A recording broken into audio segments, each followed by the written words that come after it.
Hi friends, I am Deep. Welcome back to Deep study corner. ਆਪਾਂ PPS ਦੇ previous year question ਨੂੰ discuss ਕਰ ਰਹੇ ਹਾਂ। ਇਸ ਦੇ ਵਿੱਚ ਪੀਪੀਐਸਸੀ ਨੇ ਕੋਆਪਰੇਟਿਵ ਸੁਸਾਇਟੀ ਇੰਸਪੈਕਟਰ ਦਾ ਐਗਜ਼ਾਮ ਜੋ ਕਿ 2018 ਵਿੱਚ ਕੰਡਕਟ ਕਰਵਾਇਆ ਸੀ, ਉਸ ਦੇ ਕੁਐਸਚਨ ਪੇਪਰ ਨੂੰ ਆਪਾਂ ਐਨਾਲਿਸਿਸ ਕਰ ਰਹੇ ਹਾਂ। ਇਸ ਦਾ ਜੋ ਹਿਸਟਰੀ ਦਾ ਪਾਰਟ ਸੈਕੰਡ ਰਹੇਗਾ। ਇੱਕ ਪਾਰਟ ਆਪਾਂ ਆਲਰੇਡੀ ਡਿਸਕਸ ਕਰ ਚੁੱਕੇ ਹਾਂ। ਅਗਰ ਤੁਸੀਂ ਹਜੇ ਤੱਕ ਉਸ ਪਾਰਟ ਨੂੰ ਨਹੀਂ ਦੇਖਿਆ ਤਾਂ ਉਸ ਦਾ ਲਿੰਕ ਮੈਂ ਡਿਸਕ੍ਰਿਪਸ਼ਨ ਵਿੱਚ ਦੇ ਦਾਂਗੀ, ਤਾਂ ਤੁਸੀਂ ਉੱਥੋਂ ਦੇਖ ਸਕਦੇ ਹੋ। अपना अज का क्वेश्चन है, Gandhi ji sent an 11 point ultimatum to Lord Irwin before starting the civil disobedience movement which of the following was not included in it. Question कह रहा कि गांधी जी ने 11 पॉइंट का जो अल्टीमेटम सेंट किया लॉर्ड इरविन कदों सेंट किया, ਜਦੋਂ ਉਹਨਾਂ ਨੇ ਸਿਵਲ ਡਿਸਓਬੀਡੀਐਂਸ ਮੂਵਮੈਂਟ ਨੂੰ ਹਜੇ ਸਟਾਰਟ ਕਰਨਾ ਸੀ। ਉਸ ਤੋਂ ਪਹਿਲੇ ਲਾਰਡ ਇਰਵਿਨ ਨੂੰ 11 ਪੁਆਇੰਟ ਦਾ ਅਲਟੀਮੇਟਮ ਸੈਂਡ ਕੀਤਾ ਸੀ ਗਾਂਧੀ ਜੀ ਨੇ, ਜਿਸ ਨੂੰ ਡੈਲੀ ਪੈਕਟ ਵੀ ਬੋਲਦੇ ਨੇ। ਡੈਲੀ ਪੈਕਟ ਕਦੋਂ ਹੋਇਆ ਸੀ? ਪੈਕਟ 5 ਮਾਰਚ 1931 ਨੂੰ ਹੋਇਆ ਸੀ। ਉਸ ਟਾਈਮ ਤੇ ਜੋ 11 ਪੁਆਇੰਟ ਦਾ ਅਲਟੀਮੇਟਮ ਸੈਂਡ ਕੀਤਾ ਗਿਆ ਸੀ, ਉਸ ਦੇ ਵਿੱਚੋਂ ਕਿਹੜਾ ਪੁਆਇੰਟ ਇਹਨਾਂ ਦੇ ਵਿੱਚੋਂ ਉਹਦੇ ਵਿੱਚ ਨਾਟ ਇਨਕਲੂਡਡ ਇਨ ਇਟ। ध्यान रखना कि तुहानू की चीज़ पूछी है, इत्थे पूछिया कि नॉट इनकलूडड मीनस कि 11 पॉइंट विचों इन्हां विचों किहड़ा ऐसा पॉइंट आ जो इनकलूड नहीं सी। देखो इस दे विच ये सारे 11 पॉइंट सीगे। बेसिकली इहदे विच गल कही गई सी कि जो आर्मी एंड सिविल सर्विसिज के उपर खर्च किया जाता उन्हें 50% तक घटाया जाए, प्रोहिबिशन की जाए, जो सॉल्ट टैक्स वगैरह हैगे आ उन्होंने अबॉलिश किया जाए, ਅਤੇ जो ब्रिटिश की मोनोपली है सॉल्ट बनाने के उपर उसनों खत्म किया जाए, तो जो इंडियंस ने उन्होंने भी कोस्टल शिपिंग के उपर रिजर्वेशन दी जाए ताकि वह भी सॉल्ट उत्थे बना सकन। जो लैंड रैवन्यू आ उसनों 50% तक घटाया जाए। रूपी स्टर्लिंग जो रेशो आ उसनों भी घटाया जाए 1:4 तक। टैक्सटाइल की प्रोटैक्शन की जाए, तो जो पोस्टल रिजर्वेशन बिल ने एक्सैप्ट किए जान। जिहड़े सिविल सर्वेंट्स ने गवर्नमेंट के इंपलॉयज़ ने जो है रिटायरमेंट रेजिग्नेशन देती सी, उन्होंने नाल लीनियर ट्रीटमेंट किया जाए तो वापस उन्होंने पोस्ट दी जाए। तो जो भी फाइन वगैरह हजे नहीं कलैक्ट किए गए उन्होंने माफ़ किया जाए, रिमिट किया जाए। तो जिन्ने भी पोलीटिकल प्रिजनर्स ने जो वायलेंस के इन्वॉल्व नहीं सी उन्होंने भी रिलीज़ किया जाए। ये कुछ जोड़े पॉइंट से हम आप देखते हैं कि इन्होंने किहड़ा पॉइंट इनकलूड नहीं सी। देखो 50% reduction in land revenue, 50% reduction करने की डिमांड की गई सी लैंड रैवन्यू दे विच, सही आ। And abolition of salt tax ये बिल्कुल सही सी, ये भी सीगा point. 50% cut in military expenditure दे विच सिविल एडमिनिस्ट्रेशन या मिलिटरी के उपर जो खर्च किया जाता 50% कट करने लिए कहा गया सी, बिल्कुल सही। Prohibition of cow slaughter and use of khadi ऐदा का कोई उहदे विच पॉइंट भी नहीं include C.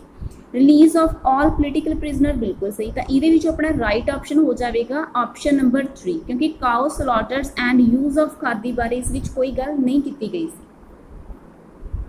Next question, who among the following use the phrase un British to criticise the English colonial control of India. इन्हां विचों किहड़ी परसनैलिटी ने यह फ्रेज यूज़ किया सी अन ब्रिटिश, सो दैट जो इंग्लिश कलोनीयल कंट्रोल सी India के उपर उसनूं क्रिटिसाइज किया जाए। तो इसका राइट आंसर है दादा भाई नारोजी ने यह फ्रेज यूज़ किया सी। जो दादा भाई नारोजी सी इंडियन नैशनल कांग्रेस के प्रेजिडेंट रहे 3 टाइम। इंडियन नैशनल कांग्रेस जो फस्ट बनी सी 1885 दे विच बनी सी, 3 टाइम प्रेजिडेंट रहे। कदों 1886 विच, 1893 दे विच, 1906 दे विच। अते उन्हां नूं grand old man of India भी कहा जाता वा, grand old man of India. अगर तुहानूं एग्जाम दे विच क्वेश्चन आ जाए कि grand old man of India किसनूं कहा जाता, दादा भाई नारोजी नूं। इन्हां ने इस अन ब्रिटिश फ्रेज के लिए एक बुक भी लिखी सी, उसका नाम की है poverty and un British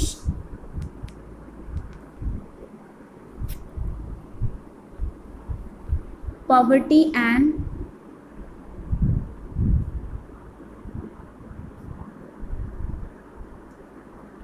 un British rule in India. इस तो इलावा उन्होंने होर भी बुक्स ने लाइक पॉवर्टी ऑफ इंडिया। ਇਹ ਫਾਊਂਡਿੰਗ ਮੈਂਬਰ ਸੀਗੇ ਇੰਡੀਅਨ ਨੈਸ਼ਨਲ ਕਾਂਗਰਸ ਦੇ। Next question, match the following, ਦੋ ਲਿਸਟਾਂ ਦਿੱਤੀ ਗਈਆਂ ਤੁਹਾਡੇ ਅੱਗੇ, ਇਹਨਾਂ ਨੂੰ ਮੈਚ ਕਰਨਾ ਕਿ ਕਿਹੜਾ ਸਹੀ ਆ। ਭਗਤ ਸਿੰਘ, ਦੇਖੋ ਭਗਤ ਸਿੰਘ ਕਿਹੜੀ ਕੇਸ ਦੇ ਨਾਲ ਇਨਵੋਲਵ ਸੀਗੇ। ਅਗਰ ਤੁਹਾਨੂੰ ਕੋਈ ਇੱਕ ਅੱਧਾ ਵੀ ਇਹਦੇ ਵਿੱਚੋਂ ਆਂਦਾ ਹੋਊਗਾ ਤਾਂ ਤੁਸੀਂ ਆਪਸ਼ਨ ਨੂੰ ਐਲੀਮੀਨੇਟ ਕਰਕੇ ਇਸ ਨੂੰ ਈਜ਼ੀਲੀ ਆਨਸਰ ਕਰ ਸਕਦੇ ਹੋ। ਤਾਂ ਦੇਖੋ ਜੋ ਭਗਤ ਸਿੰਘ ਸੀਗੇ, ਤੁਹਾਨੂੰ ਸਭ ਨੂੰ ਪਤਾ ਹੋਣਾ ਚਾਹੀਦਾ ਕਿ ਉਹ ਲਾਹੌਰ ਕੌਂਸਪੀਰੈਂਸੀ ਕੇਸ ਦੇ ਵਿੱਚ ਇਨਵੋਲਵ ਸੀਗੇ। ਭਗਤ ਸਿੰਘ ਲਾਹੌਰ ਕੌਂਸਪੀਰੈਂਸੀ ਕੇਸ ਦੇ ਵਿੱਚ ਇਨਵੋਲਵ ਸੀਗੇ। ਜੋ ਲਾਹੌਰ ਕੌਂਸਪੀਰੈਂਸੀ ਕੇਸ ਹੋਇਆ ਸੀ ਕਦੋਂ ਹੋਇਆ ਸੀ? 1928 ਤੋਂ 31 ਦੇ ਵਿੱਚ।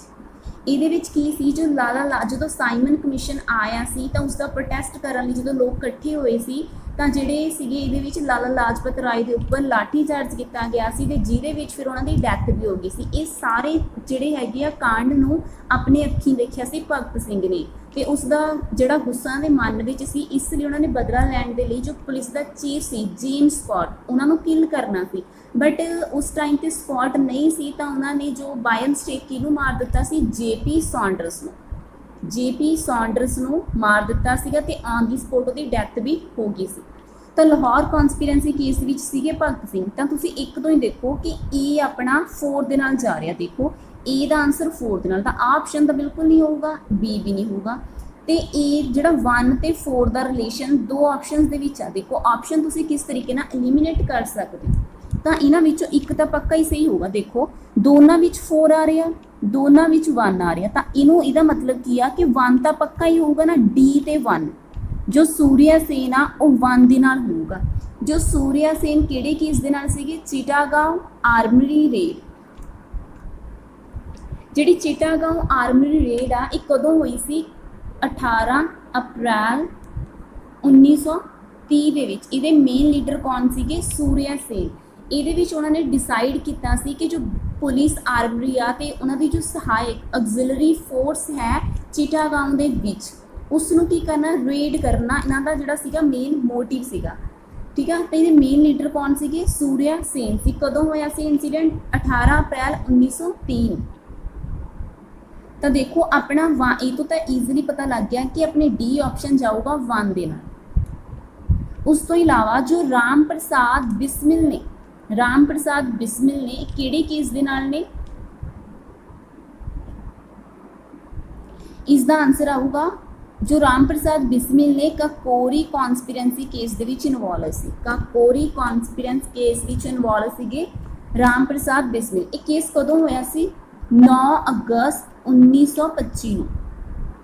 9 ਅਗਸਤ 1925 ਦੇ ਵਿੱਚ ਕਾਕੋਰੀ ਕੌਂਸਪੀਰੈਂਸੀ ਕੇਸ ਹੋਇਆ ਸੀ। ਇਸ ਨੂੰ ਆਰਮਡ ਰੋਬਰੀ ਵੀ ਬੋਲਦੇ ਆ, ਕਾਕੋਰੀ ਟ੍ਰੇਨ ਰੋਬਰੀ ਵੀ ਬੋਲਦੇ ਆ, ਜਿਹਦੇ ਵਿੱਚ ਜੋ ਹਿੰਦੁਸਤਾਨ ਰਿਪਬਲਿਕ ਐਸੋਸੀਏਸ਼ਨ ਨੇ ਜੋ ਰਿਵੋਲੂਸ਼ਨਰੀ ਸੀ, ਕ੍ਰਾਂਤੀਕਾਰੀ ਸੀ, ਉਹਨਾਂ ਨੇ ਕੀ ਕੀਤਾ ਸੀ? ਆਪਣੀ ਜੋ ਪੈਸੇ ਦੀ ਜੋ ਮਨੀ ਦੀ ਉਹਨਾਂ ਨੂੰ ਲੋੜ ਸੀ ਉਸ ਟਾਈਮ ਤੇ ਉਸਨੂੰ ਫੁੱਲਫਿਲ ਕਰਨ ਦੇ ਲਈ ਜੋ ਇੱਕ ਟ੍ਰੇਨ ਸੀ ਉਸਨੂੰ ਲੁੱਟਿਆ ਸੀਗਾ। ਠੀਕ ਆ, ਤੇ ਇਹਦੇ ਵਿੱਚ ਕੀ ਹੋਇਆ ਸੀਗਾ? ਜੋ ਬ੍ਰਿਟਿਸ਼ ਦੀ ਜੋ ਟ੍ਰੇਨ ਸੀ ਉਸਨੂੰ ਲੁੱਟਿਆ ਸੀ ਆਪਣੀ ਮਨੀ ਦੀ ਜੋ ਨੀਡ ਆ ਉਸਨੂੰ ਫੁੱਲਫਿਲ ਕਰਨ ਦੇ ਲਈ। ਬਟ ਇਹਦੇ ਵਿੱਚ ਕੀ ਹੋਇਆ ਸੀ ਕਿ ਅਨਇੰਟੈਂਸ਼ਨਲੀ ਇੱਕ ਪੈਸੇਂਜਰ ਦੀ ਵੀ ਡੈਥ ਹੋ ਗਈ ਸੀ। ਤੇ ਇਹਦੇ ਵਿੱਚ ਤੁਸੀਂ ਦੇਖੋ ਕਿ ਮੇਨ ਚੀਜ਼ਾਂ ਯਾਦ ਰੱਖਣ ਵਾਲੀਆਂ ਕੀ ਆ ਕਿ ਇਸ ਦੇ ਵਿੱਚ ਜਿਹੜੀ ਫਾਂਸੀ ਹੋਈ ਸੀ ਕਿਹਨੂੰ ਹੋਈ ਸੀ? ਰਾਮ ਪ੍ਰਸਾਦ ਬਿਸਮਿਲ ਨੂੰ ਹੋਈ ਸੀ, ਅਸ਼ਫਕੁੱਲਾ ਖਾਨ ਨੂੰ, ਰੋਸ਼ਨ ਸਿੰਘ ਐਂਡ ਰਾਜਿੰਦਰ ਨਾਥ ਲਹਿਰੀ, ਇਹਨਾਂ ਨੂੰ ਫਾਂਸੀ ਹੋ ਗਈ ਸੀ 1927 ਦੇ ਵਿੱਚ। ਇਹ ਸਿਰਫ ਤੁਹਾਨੂੰ ਇੱਕ ਬੇਸਿਕ ਨੌਲੇਜ ਦਿੱਤੀ, ਆਪਾਂ ਜ਼ਿਆਦਾ ਡਿਟੇਲ ਵਿੱਚ ਨਹੀਂ ਜਾਵਾਂਗੇ ਬਿਕਾਜ਼ ਵੀਡੀਓ ਜਿਹੜੀ ਹੈ ਫਿਰ ਜ਼ਿਆਦਾ ਲੌਂਗ ਹੋ ਜਾਊਗੀ। ਉਸ ਦੇਖੋ ਹੁਣ ਆਪਣਾ ਇਹਦੇ ਵਿੱਚ ਕੀ ਹੈ, ਤੁਹਾਨੂੰ ਪਤਾ ਲੱਗ ਗਿਆ ਕਿ ਜੋ ਸੀ ਹੈ ਰਾਮ ਪ੍ਰਸਾਦ ਬਿਸਮਿਲ ਹੈ ਉਸ ਦਾ ਆਪਸ਼ਨ ਕੀ ਹੈ? 2। ਸੀ ਦਾ ਹੈਗਾ 2, ਤਾਂ ਇਹਦੇ ਵਿੱਚ ਨਹੀਂ ਹੈਗਾ ਤਾਂ ਆਪਸ਼ਨ ਆਪਣਾ 3rd ਗਲਤ ਹੋ ਗਿਆ, ਤਾਂ ਆਪਣਾ ਰਾਈਟ ਆਨਸਰ ਆ ਜਾਵੇਗਾ ਡੀ। ਤਾਂ ਇਹਦੇ ਵਿੱਚ ਇਹ ਵੀ ਦੇਖ ਲਓ ਕਿ ਜੋ ਬੀ ਹੈ ਲక్ష్ਮੀ ਸਹਿਗਲ, ਇਹ ਕਿਹੜੇ ਕੇਸ ਦੇ ਨਾਲ ਸੀਗੀ? ਇਹ ਸੀਗੀ ਇੰਡੀਅਨ ਨੈਸ਼ਨਲ ਆਰਮੀ। ਜੋ ਇੰਡੀਅਨ ਨੈਸ਼ਨਲ ਆਰਮੀ ਹੈ ਇਹ ਬਣੀ ਕਦੋਂ ਸੀ? ਇੰਡੀਅਨ ਨੈਸ਼ਨਲ ਆਰਮੀ ਨੂੰ ਫਾਰਮ ਕੀਤਾ ਗਿਆ ਸੀ ਇੰਡੀਅਨ ਨੈਸ਼ਨਲ ਆਰਮੀ ਨੂੰ ਫਾਰਮ ਕੀਤਾ ਗਿਆ ਸੀ 1942 ਦੇ ਵਿੱਚ। ਅਗਸਤ 1942 ਦੇ ਵਿੱਚ ਇਸ ਨੂੰ ਫਾਰਮ ਕੀਤਾ ਗਿਆ ਸੀ ਜੈਪਨੀਜ਼ ਦੀ ਹੈਲਪ ਦੇ ਨਾਲ। ਅਤੇ ਜੋ ਫਰਸਟ ਲੀਡਰ ਸੀ ਜਾਂ ਕਹਿ ਲਓ ਇੰਡੀਅਨ ਨੈਸ਼ਨਲ ਆਰਮੀ ਦਾ ਜੋ ਆਈਡੀਆ ਸੀ ਕਿਸ ਨੇ ਦਿੱਤਾ ਸੀ?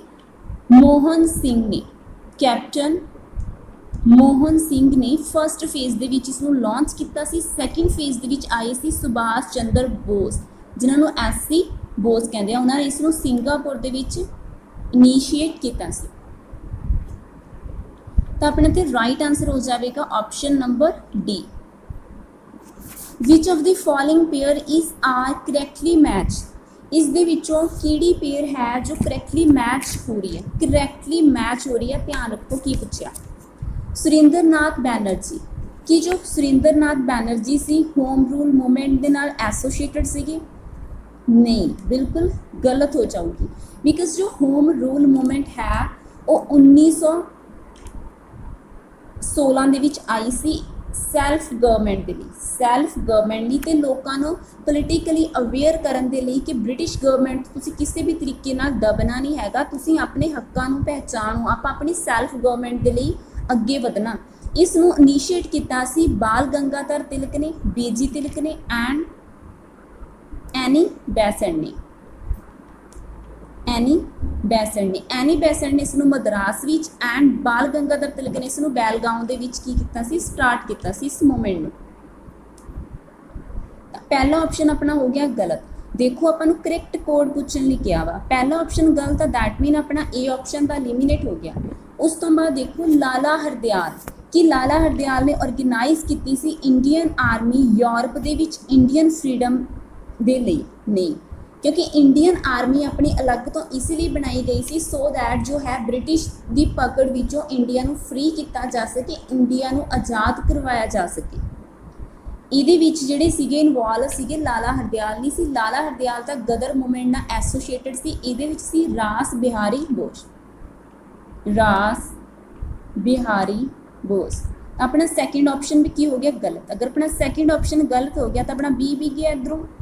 ਉਸ ਤੋਂ ਬਾਅਦ ਦੇਖੋ ਰਾਜਾ ਰਾਧਾ ਕਾਂਤ ਦੇ, ਕਿ ਇਹਨਾਂ ਨੇ ਅਪੋਜ਼ ਕੀਤਾ ਸੀ, ਵਿਰੋਧ ਕੀਤਾ ਸੀ ਅਬੋਲਿਸ਼ਨ ਦੀ ਪ੍ਰੈਕਟਿਸ ਆਫ ਸਤੀ, ਜੋ ਸਤੀ ਪ੍ਰਥਾ ਸੀ ਕਿ ਅਗਰ ਕਿਸੇ ਦੇ ਹਸਬੈਂਡ ਦੀ ਡੈਥ ਹੋ ਜਾਂਦੀ ਹੈ ਤਾਂ ਉਸਦੀ ਵਾਈਫ ਨੂੰ ਉਸਦੇ ਨਾਲ ਜਿੰਦਾ ਜਲਾ ਦਿੱਤਾ ਜਾਂਦਾ ਸੀ। ਇਹ ਜੋ ਸੀਗੀ ਸਤੀ ਪ੍ਰਥਾ ਸੀ, ਜੋ ਸਤੀ ਪ੍ਰਥਾ ਦੀ ਪ੍ਰੈਕਟਿਸ ਸੀ ਉਸਨੂੰ ਖਤਮ ਕਰਨ ਦਾ ਵਿਰੋਧ ਕੀਤਾ ਸੀ ਰਾਜਾ ਰਾਧਾ ਕਾਂਤ ਦੇਵ ਨੇ। ਕਿ ਇਹ ਚੀਜ਼ ਕੀ ਆ, ਬਿਕਾਜ਼ ਇਹ ਕੱਟੜ ਜੋ ਹਿੰਦੂ ਕੰਜ਼ਰਵੇਟਿਵ ਹਿੰਦੂ ਸੀਗੇ ਇਹ, ਕਿ ਇਹਨਾਂ ਨੇ ਕੀਤਾ ਸੀ ਇਸ ਦਾ ਵਿਰੋਧ ਬਿਲਕੁਲ ਕੀਤਾ ਸੀ। ਰਾਜਾ ਰਾਮ ਮੋਹਨ ਰਾਏ ਨੇ ਵੀ ਕੀਤਾ ਸੀ ਤੇ ਇਹਨਾਂ ਨੇ ਵੀ ਕੀਤਾ ਸੀ। ਜੋ ਸਤੀ ਪ੍ਰਥਾ ਹੈ ਇਸ ਨੂੰ ਖਤਮ ਕਿਸ ਨੇ ਕੀਤਾ ਸੀ? ਜੋ ਵਿਲੀਅਮ ਬੈਂਟਿਕ ਸੀਗੇ, ਵਿਲੀਅਮ ਬੈਂਟਿਕ, ਉਹਨਾਂ ਦੀ ਗਵਰਨਮੈਂਟ ਨੇ ਸਤੀ ਨੂੰ ਅਬੋਲਿਸ਼ ਕੀਤਾ ਸੀ ਦਸੰਬਰ 1829 ਦੇ ਅੰਦਰ। ਇਹ ਵੀ ਤੁਸੀਂ ਯਾਦ ਰੱਖਣਾ। ਆਪਸ਼ਨ ਥਰਡ ਆਪਣਾ ਸਹੀ ਆ, ਤਾਂ ਆਪਸ਼ਨ ਥਰਡ ਤਾਂ ਦੇਖੋ ਆਪਣਾ ਆ ਵੀ ਆਂਸਰ ਹੋ ਸਕਦਾ, ਆ ਵੀ ਆਂਸਰ ਹੋ ਸਕਦਾ, ਆ ਤਾਂ ਆਪਣੇ ਆਪਸ਼ਨ ਗਲਤ ਹੋ ਗਏ। ਹੁਣ ਆਪਾਂ ਇਹ ਚੈੱਕ ਕਰਨਾ ਕਿ ਫੋਰਥ ਸਟੇਟਮੈਂਟ ਸਹੀ ਆ। ਅਗਰ ਸਹੀ ਆ ਫਿਰ ਆਪਣਾ ਆਪਸ਼ਨ ਸੀ ਹੋ ਜਾਵੇਗਾ, ਅਦਰਵਾਈਜ਼ ਆਪਸ਼ਨ ਡੀ ਹੋ ਜਾਵੇਗਾ। ਸੈयद अहमद खान के फाउंडर ਸੀਗੇ ਮੁਸਲਿਮ ਲੀਗ ਦੇ 1906 ਦੇ ਵਿੱਚ। ਇਹ ਆਪਸ਼ਨ ਗਲਤ ਹੋ ਜਾਊਗਾ। ਮੁਸਲਿਮ ਲੀਗ ਫਾਊਂਡ ਤਾਂ 1906 ਵਿੱਚ ਹੋਈ ਸੀ, ਬਟ ਇਹ ਫਾਊਂਡਰ ਨਹੀਂ ਸੀਗੇ। ਫਾਊਂਡਿੰਗ ਮੈਂਬਰ ਕਿਹੜੇ ਕਿਹੜੇ ਸੀ ਉਹਦੇ ਵਿੱਚ? ਇੱਕ ਸੀਗੇ ਖਵਾਜਾ सलीमुल्ला, सैयद आमिर अली, सैयद आमिर अली, सैयद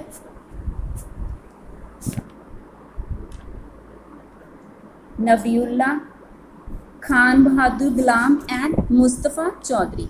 ये कुछ फाउंडिंग मैंबर सी, but Syed Ahmad Khan founding member नहीं सीगे। ਤਾਂ ਇੱਥੇ ਆਪਣਾ ਰਾਈਟ ਆਪਸ਼ਨ ਹੋ ਜਾਵੇਗਾ ਆਪਸ਼ਨ ਨੰਬਰ ਥਰਡ।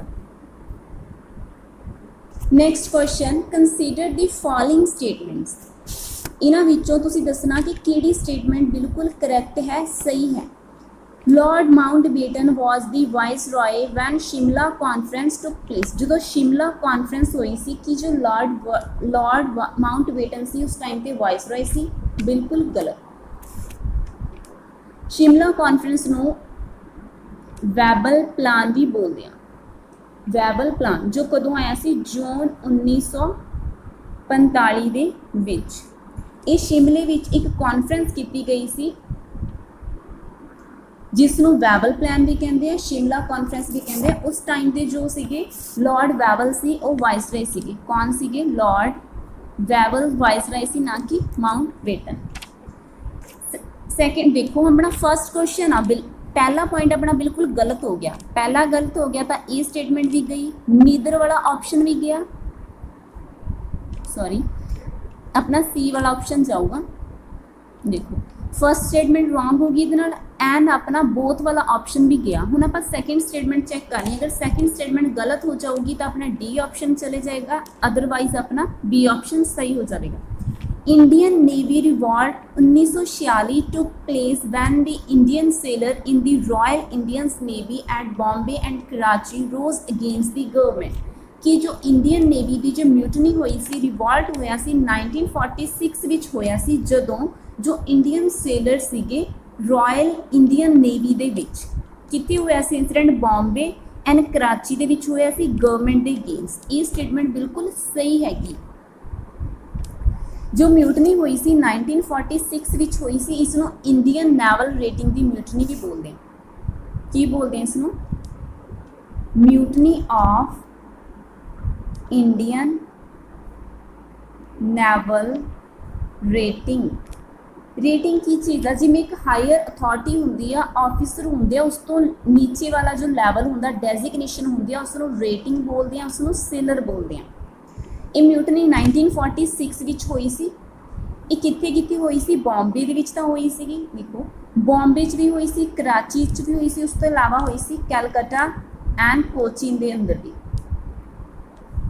इस दे विच ब्रिटिश गवर्नमेंट ने की कीता सी, जो रॉयल इंडियन एयरफोर्स आ, रॉयल इंडियन एयरफोर्स ते Gorkha, royal Indian air force and Gorkhas नूं भेजिया सीगा। इन्हां जो जिहड़े परसनस ने, लोगों ने जो है रिवॉल्ट किया सी, उन्होंने सप्रेस करने के लिए इन्हां नूं भेजिया। बट जो गोरखाज एंड इंडियन जो एयरफोर्स से उन्होंने डिनाई करता सी कि असी इन्हां दे उपर जो है अटैक नहीं करांगे। तो फ्रेंड्स इत्थे अपना राइट आंसर की हो जाएगा? फर्स्ट स्टेटमेंट अपनी रॉन्ग होगी, सेकेंड स्टेटमेंट सही आ, तो अपना ऑप्शन आ जाएगा option number B, second only. अज दे लई इन्ना ही फ्रेंड्स। आपां टोटल जिन्ने भी 10 क्वेश्चन पूछे सी मॉडर्न हिस्टरी विचों, कोऑपरेटिव इंस्पैक्टर के एग्जाम दे विचों आपां कवर कर लिया।